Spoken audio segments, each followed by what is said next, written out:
Então, você pergunta o que significa atuar como instrumento e como realizar isso de uma forma apropriada. Então, é você realizando esse verso, né? Naham vipro nachanarapatir, aí vai. Ou seja, você não é um brahmana, você não é um sannyasi, você não é um shudra, né? Você é o quê? Você é dasanudas, você é um servo, né? Do Senhor das Gopis. Então, você é um instrumento, você não é tão importante assim. Então, como atuar como instrumento significa atuar sem ego, né? Quando você atua sem ego, você atua sem instrumento. Porque, na realidade, a gente faz serviço a Cristo, só que o nosso ego está aí, né? Uma vez eu tinha um sannyasi, né? Um estátua prachada, aí um devoto, ele lá na Índia, e ele era um sannyasi, né? Alemão, Narayana, Bhakti, não sei o que, Narayana Maharaj, enfim. E ele pregou na América do Sul também, pregou no Brasil também, enfim. E aí um devoto falou para ele assim: não, Maharaj, teve um dia que você deu uma aula, nossa, inesquecível, essa aula tocou muito meu coração, né? Lá no Chile, uma coisa assim, né? Eu me lembro dessa aula, assim, até hoje eu me lembro. Ele falou, aí o Maharaj falou para ele: porque nesse dia eu acho que eu dei aula sem ego. Ele falou assim: acho que eu consegui dar uma aula sem ego. Talvez tenha sido a única aula que eu dei sem ego, né? Aí tocou no seu coração. E realmente isso me marcou muito, né? Porque a gente dá aula, né? A gente fica com aquele ego, né? Porque você tá instruindo, você está falando, e você está, né? Então o ego, quando está o ego, né?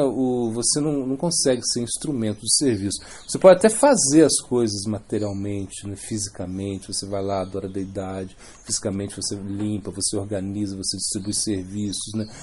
Mas se tem o ego aí, então você não é instrumento do serviço. Por quê? Porque um instrumento de serviço significa que você vai satisfazer a vontade de Cristo. Em Cristo ele não quer nada com ego. Cristo ele não quer as coisas com ego. Por quê? Porque na realidade o nosso objetivo é eliminar o ego. Ou seja, o objetivo secundário, mas você tem que eliminar esse ego para desenvolver um ego superior, né? Um ego que ama, um ego que entrega, um ego que tem no seu cidadão. Esse é o seu ego real, né?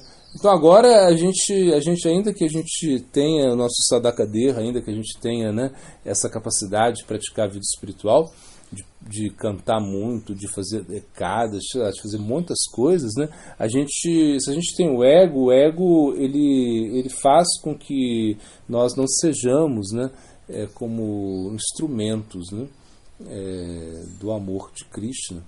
Então o ego é uma coisa muito feia, assim, uma coisa assim, nojenta, o ego. Assim, uma coisa, Então a gente abomina ego, né? Pratista, esse orgulho, esse ego, né? Então se diz que pratista é como fezes de porco. É uma coisa assim horrível. O Vaishnava ele não quer isso de jeito nenhum. De jeito nenhum. Então imagina quando Krishnadas Kaviraj Goswami ele escreve Chaitanya Charitamrita, que era uma obra... Imagina, Nityananda Prabhu mesmo, né, falou para ele escrever, apareceu em sonho para ele. Ele se conectou lá, né, com o Rupa Goswami, Bom, enfim, ele se conecta com o Raghunath Das Goswami, com o Sanatana Goswami. Ele está ali escrevendo Chaitanya Charitamrita, a obra mais importante, né, do Gaura Lila, pode falar, né? Que é uma obra que tem muita realização, tem muita filosofia, né? Tem o teísmo, está tudo ali. Enfim, e nesse momento ele vai escrever assim, quem lê, quem pronuncia o meu nome, né, vai perder todos os créditos piedosos, né?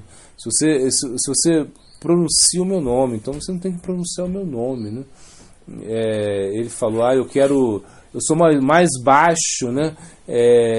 Que me sinto mais baixo que um verme no excremento, né? Uma coisa assim. E não está falando da boca para fora, né? Então os devotos, né, que não têm ego, eles são instrumentos de Krishna mesmo, entendeu? Agora um devoto que tem ego, ele nunca vai ser um instrumento de Krishna. Ou seja, ele pode até servir a Krishna, mas ele não é um instrumento, né?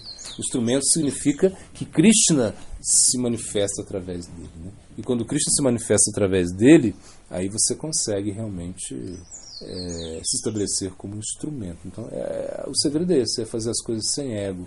Você orar para Krishna. Como o Sridhara Swami ele fala, primeiro você ora, depois pratica o serviço, né? Não deixa o ego de lado, né?